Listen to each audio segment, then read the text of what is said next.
Bismillahirrahmanirrahim. Salam alaikum. Bravo pour les joueurs, ça n'a pas été facile. On savait que, je l'avais dit, on joue contre une équipe qui est bien structurée, qui a de l'impact dans les duels, mais elle a aussi ses carences et c'était à nous d'exploiter. Et j'avais dit que le groupe, il manque encore de confiance, c'est tout à fait normal, il est compréhensible. Et c'était l'un des objectifs, plutôt le premier objectif, qu'on s'était fixé non seulement sur le plan jeu, mais aussi sur le plan du mental et du plan social, pour ressouder le groupe comme il se doit, c'est-à-dire un collectif qui joue ensemble et qui profite l'un de l'autre.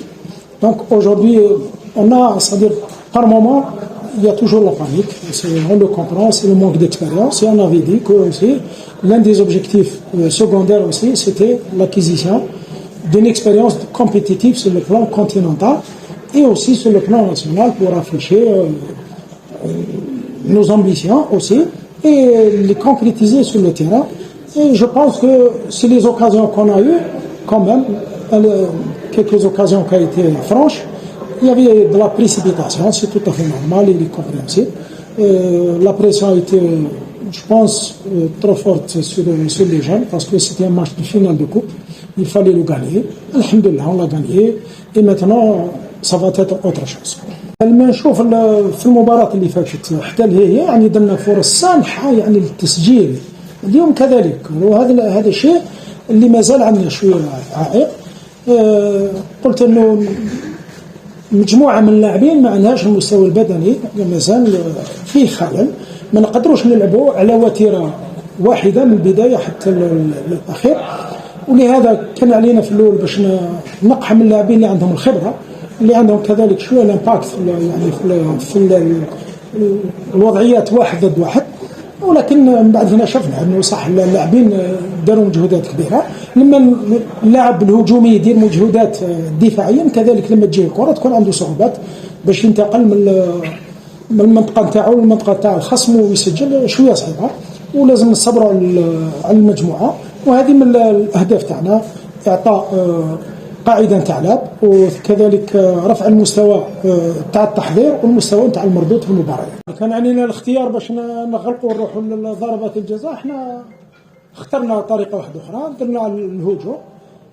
شفنا لو كنا اكثر من هذا في الاستحواذ على الكره كنا نسجلوا اهداف اكثر.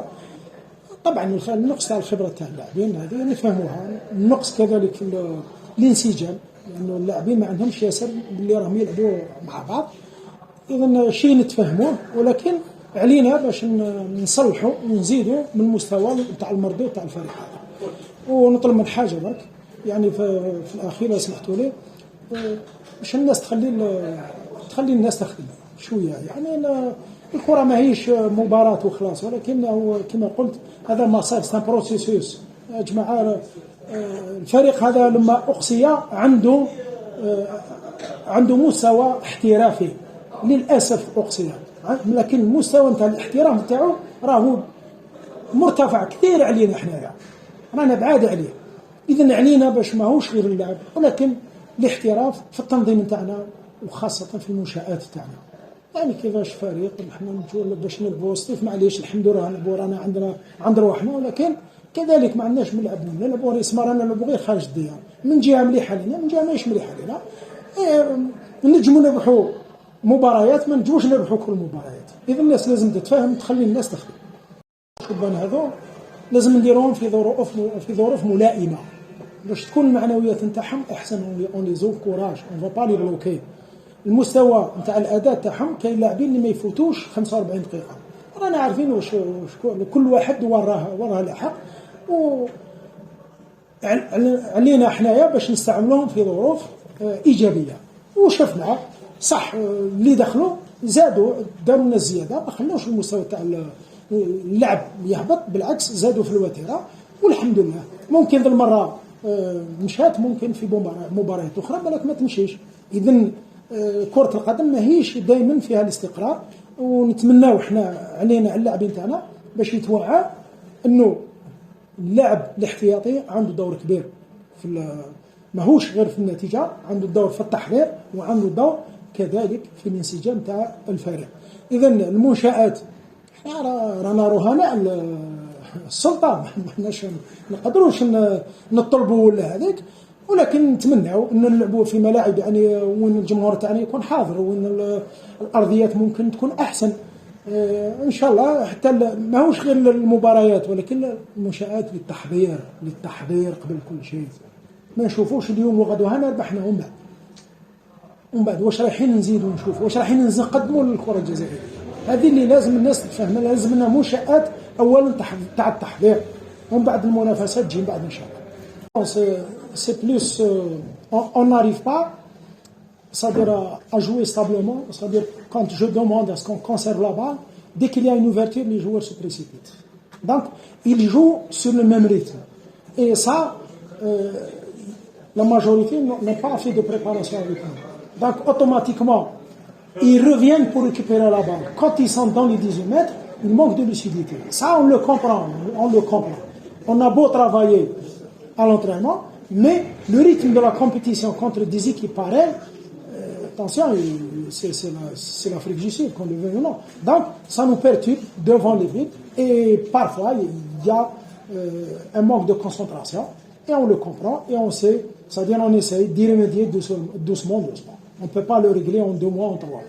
أولا احنا عندنا عندنا مرحلة اللي راح نحضروا فيها روحنا، لأنه تقريبا النص تاع المجموعة راح تسافر 7 لاعبين وزايد أحمد بلام ثاني كنا رايح بوركينا فاسو، يعني رايحين نخدموا مع مجموعة اللي ماهيش رايحة تلعب، ولكن راح نحضروهم باش كي نطلبوهم يكونوا حاضرين.